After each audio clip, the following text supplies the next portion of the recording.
നമ്മളിന്ന് കൗണ്ടേഴ്സിനെ കുറിച്ചാണ് പഠിക്കാൻ പോകുന്നത്. മെയിൻലി അസിൻക്രണസ് കൗണ്ടേഴ്സ് ആയിരിക്കും ഡിസ്കസ് ചെയ്യുന്നത്. ഓക്കെ, കൗണ്ടേഴ്സ് എന്ന് ജനറലി പറഞ്ഞു കഴിഞ്ഞാൽ it's A kind of register, ഒരു ടൈപ്പ് ഓഫ് രജിസ്റ്റർ ആണ്. മെയിൻ ഫങ്ഷൻ എന്ന് പറയുന്നത് നമ്മുടെ ക്ലോക്ക് ഇൻപുട്ടിൽ വരുന്ന ക്ലോക്ക് പൾസസിനെ കൗണ്ട് ചെയ്യുക എന്നുള്ളതാണ്. അതായത് ഇപ്പോൾ രജിസ്റ്റേഴ്സിനെ ഫ്ലിപ്പ് ഫ്ലോപ്പ് കൊണ്ടുണ്ടാക്കിയതാണ്. അപ്പോൾ അതിനെല്ലാത്തിനും നമ്മൾ ക്ലോക്ക് കൊടുക്കുന്നുണ്ട്. അപ്പോൾ ആ ക്ലോക്ക് ഇൻപുട്ടിൽ വരുന്ന ക്ലോക്ക് പൾസസിനെ കൗണ്ട് ചെയ്യുക എന്നതുള്ളതാണ് കൗണ്ടറിൻ്റെ മെയിൻ ഫങ്ഷൻ എന്ന് പറയുന്നത്. അപ്പോൾ ഒരു രണ്ട് തരം കൗണ്ടുണ്ട്. അപ്പ് കൗണ്ടിങ്ങും പോസിബിളാണ്, അതുപോലെ തന്നെ ഡൗൺ കൗണ്ടിങ്ങും പോസിബിളാണ്. അപ്പോൾ അപ്പ് കൗണ്ടർ ആണെങ്കിൽ ഓരോ ക്ലോക്ക് പൾസ് വരുമ്പോഴും നമ്മുടെ കൗണ്ടർ ഒന്ന് വെച്ച് ഇൻക്രിമെൻ്റ് ചെയ്യും. ഇപ്പോൾ ഡൗൺ കൗണ്ടർ ആണെങ്കിൽ നമ്മുടെ ക്ലോക്ക് ഇൻപുട്ടിൽ ഓരോ ക്ലോക്ക് പൾസ് വരുമ്പോഴും അത് 1 വെച്ച് ഡിക്രിമെൻ്റ് ചെയ്യും കൗണ്ടർ. ഇനി പ്രധാനമായിട്ട് ഓർമ്മിക്കാനുള്ള കുറച്ച് പോയിന്റ്സ് എന്ന് പറഞ്ഞു കഴിഞ്ഞാൽ, ഒരു കൗണ്ടറിൻ്റെ ടോട്ടൽ നമ്പർ ഓഫ് സ്റ്റേറ്റ്സിനെ നമ്മൾ മോഡുലസ് എന്ന് പറയും. അതായത് ഇപ്പോൾ 4 വരെ കൗണ്ട് ചെയ്യാൻ പറ്റുവാണെങ്കിൽ അതിൻ്റെ മോഡുലസ് എന്ന് പറയുന്നത് 4 ആണ്. ഇപ്പോൾ 0, 0, 1, 2, 3 അങ്ങനെ ഒരു കൗണ്ടിങ് പോസിബിൾ ആണെങ്കിൽ അതിന് നമ്പർ ഓഫ് സ്റ്റേറ്റ്സ് എന്ന് പറയുന്നത് 4 ആണ്. അപ്പോൾ അതിന് നമ്പർ ഓഫ് സ്റ്റേറ്റ്സ് നമുക്ക് മോഡുലസ് എന്ന് വിളിക്കാം. ഇപ്പോൾ സപ്പോസ് ഒരു കൗണ്ടറിന് n ഡിസ്റ്റിങ് സ്റ്റേറ്റ്സ് ഉണ്ടെന്ന് വിചാരിക്കാം. അപ്പോൾ അതിന് നമുക്ക് മോഡുലസ് n കൗണ്ടർ എന്ന് വിളിക്കാം. അതായത് ഒരു n ഡിസ്റ്റിങ് സ്റ്റേറ്റ്സ്, അപ്പോൾ 4 സ്റ്റേറ്റ് ആണുള്ളതെങ്കിൽ നമ്മൾ മോഡുലസ് 4 കൗണ്ടർ എന്ന് നമുക്കതിനെ വിളിക്കാം. പിന്നെ ഈ മോഡുലസ് n കൗണ്ടർ അല്ലെങ്കിൽ മോഡേൺ കൗണ്ടർ എന്ന് നമ്മൾ പറയും. ഈ മോഡേൺ കൗണ്ടറിനെ നമുക്ക് ഡിവൈഡ് ബൈ n കൗണ്ടർ എന്ന് വിളിക്കാം. ഇപ്പോൾ ഡിവൈഡ് ബൈ n കൗണ്ടർ എന്ന് പറഞ്ഞു കഴിഞ്ഞാൽ മോഡേൺ കൗണ്ടർ എന്ന് പറഞ്ഞു കഴിഞ്ഞാൽ മീനിങ് സെയിം തന്നെയാണ്. ആ n എന്ന് പറയുന്നത് അതിൻ്റെ നമ്പർ ഓഫ് സ്റ്റേറ്റ്സിനെയാണ് ഇൻഡിക്കേറ്റ് ചെയ്യുന്നത്.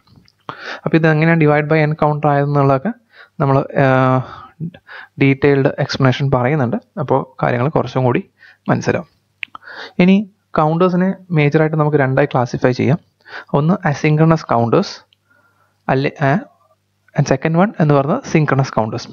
അസിൻക്രണസ് കൗണ്ടറിൻ്റെ മറ്റൊരു പേരാണ് റിപ്പിൾ കൗണ്ടർ എന്നുള്ളത്. എന്താണ് അസിൻക്രണസും സിൻക്രണസ് കൗണ്ടേഴ്സും തമ്മിലുള്ള ഡിഫറൻസ് എന്നുള്ളത് നമുക്കിപ്പോൾ നോക്കാം.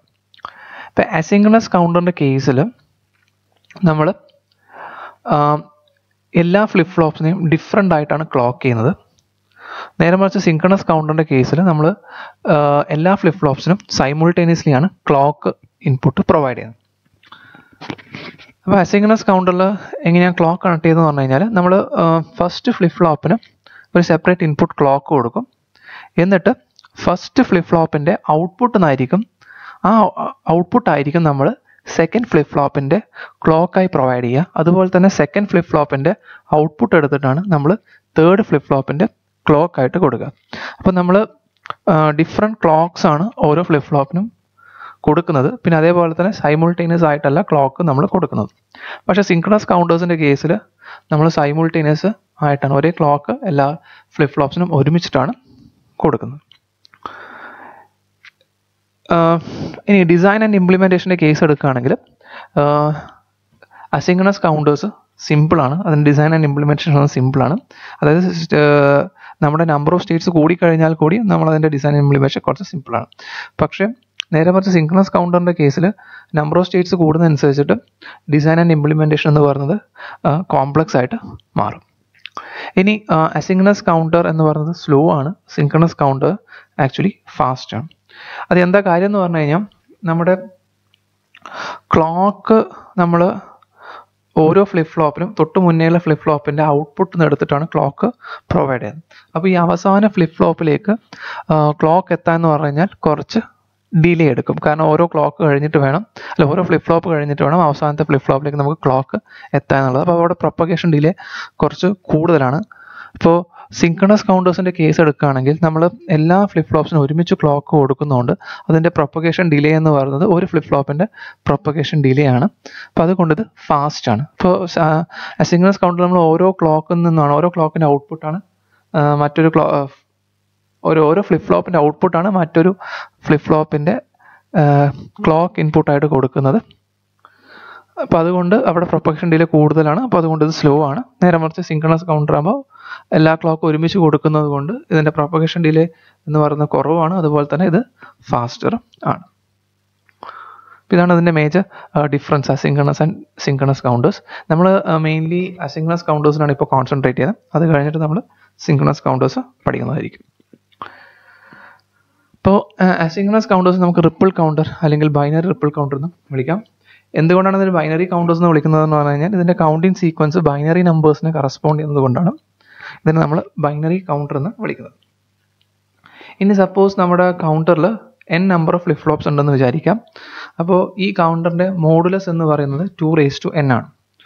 അതായത് ഇപ്പോൾ നമുക്ക് 2 ഫ്ലിപ്പ് ഫ്ലോപ്സ് ആണ് ഉള്ളത് എന്നുണ്ടെങ്കിൽ നമ്മുടെ മോഡുലസ് എന്ന് പറയുന്നത് 2⁻², അതായത് 4. അപ്പോൾ 4 സ്റ്റേറ്റ് ആയിരിക്കും ഈ കൗണ്ടറിന് ഉണ്ടാവുക.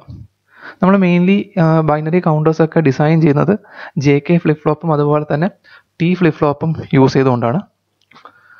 പിന്നെ വേറൊരു കാര്യം പറയാനുള്ളത് വെച്ച് കഴിഞ്ഞാൽ ഈ നമ്മുടെ ബൈനറി കൗണ്ടേഴ്സ് അല്ലെങ്കിൽ റിപ്പിൾ കൗണ്ടർ പറഞ്ഞാൽ ഒരു series of complimenting flip flops ആണ് കണക്ട് ചെയ്തിട്ടുണ്ടാവുക. അതായത് compliment flip flops in series ആയിട്ടാണ് കണക്ട് ചെയ്തിട്ട് ഉണ്ടാവുക. അതായത് ഇവിടെ ഉദ്ദേശിക്കുന്ന കോംപ്ലിമെൻറ്റ് ഫ്ലിപ്പ് ഫ്ലോപ്സ് എന്ന് പറയുന്നത് നമ്മൾ ഓരോ ക്ലോക്ക് പൾസ് വരുമ്പോഴും നമ്മുടെ ഫ്ലിപ്പ് ഫ്ലോപ്പിൻ്റെ ഔട്ട്പുട്ട് എന്ന് പറയുന്നത് ടോഗിളും. കോംപ്ലിമെൻറ്റ് അതായത് നമ്മുടെ ഓരോ ക്ലോക്ക് പൾസ് വരുമ്പോഴും നമ്മുടെ ഫ്ലിപ്പ് ഫ്ലോപ്പിൻ്റെ ഔട്ട്പുട്ട് എന്ന് പറയുന്നത് എന്താണ്, ടോഗിൾ ചെയ്യും. ആൻഡ് വേറൊരു കാര്യം എന്ന് പറഞ്ഞാൽ ഇപ്പോൾ നമ്മൾ 3 കൗണ്ടർ ഉണ്ടെന്ന് വെച്ചാൽ 3 ഫ്ലിപ്പ് ഫ്ലോപ്പാണ് സീരീസിൽ കണക്ട് ചെയ്തെന്ന് വിചാരിക്കാം. അപ്പോൾ എല്ലാവരും കോംപ്ലിമെൻറ്റിങ് ഫ്ലിപ്പ് ഫ്ലോപ്സ് ആണ്. ഓരോ ഫ്ലിപ്പ് ഫ്ലോപ്പിനും ഓരോ ക്ലോക്ക് ഇൻപുട്ട് വരുന്ന സമയത്ത് ഇതിൻ്റെ ഔട്ട്പുട്ട് ടോഗിൾ ചെയ്തുകൊണ്ടേയിരിക്കും. പിന്നെ തൊട്ട് മുന്നേയുള്ള ഫ്ലിപ്പ് ഫ്ലോപ്പ് നെക്സ്റ്റ് ഫ്ലിപ്പ് ഫ്ലോപ്പിനെ, അതായത് തൊട്ടടുത്ത് വരുന്ന സീരീസിൽ വരുന്ന ഫ്ലിപ്പ് ഫ്ലോപ്പിൻ്റെ ക്ലോക്കായിട്ട് പ്രൊവൈഡ് ചെയ്യുന്നത് അതിൻ്റെ ഔട്ട്പുട്ടാണ്. അതായത് ഇപ്പോൾ 1, 2, 3 എന്നൊരു ഓർഡറിലാണ് നമ്മൾ ഫ്ലിപ്പ് ഫ്ലോപ്പിനെ കണക്ട് ചെയ്തതെന്ന് വിചാരിക്കാം. അപ്പോൾ ഫസ്റ്റ് ഫ്ലിപ്പ് ഫ്ലോപ്പിന് നമ്മൾ, അതായത് LSB ഹോൾഡ് ചെയ്യുന്ന അല്ലെങ്കിൽ റിസീവ് ചെയ്യുന്ന ഫ്ലിപ്പ് ഫ്ലോപ്പിനായിരിക്കും നമ്മൾ ഒരു ഇൻകമിങ് ക്ലോക്ക് കൊടുക്കുക. അപ്പോൾ ആ ഫ്ലിപ്പ് ഫ്ലോപ്പിൻ്റെ ഔട്ട്പുട്ടായിരിക്കും നമ്മൾ രണ്ടാമത്തെ ഫ്ലിപ്പ് ഫ്ലോപ്പിൻ്റെ ക്ലോക്കായിട്ട് കൊടുക്കുക. അതുപോലെ തന്നെ രണ്ടാമത്തെ ഫ്ലിപ്പ് ഫ്ലോപ്പിൻ്റെ ഔട്ട്പുട്ടായിരിക്കും നമ്മൾ മൂന്നാമത്തെ ഫ്ലിപ്പ് ഫ്ലോപ്പിന് ഇൻപുട്ടായിട്ട് കൊടുക്കുക. അപ്പോൾ ഇത്തരം കാര്യങ്ങളാണ് നിങ്ങൾ അസിൻക്രണസ് കൗണ്ടേഴ്സിൽ മനസ്സിലാക്കാനുള്ളത്. ഇനി നമ്മൾ അടുത്ത വീഡിയോയിൽ അസിൻക്രണസ് അപ്പ് കൗണ്ടർ എങ്ങനെ വർക്ക് ചെയ്യുന്നു, അതുപോലെ തന്നെ അസിൻക്രണസ് ഡൗൺ കൗണ്ടർ എങ്ങനെയാണ് വർക്ക് ചെയ്യുന്നുള്ളത് ഡീറ്റെയിൽഡ് ആയിട്ട് പഠിക്കാം. Thank you.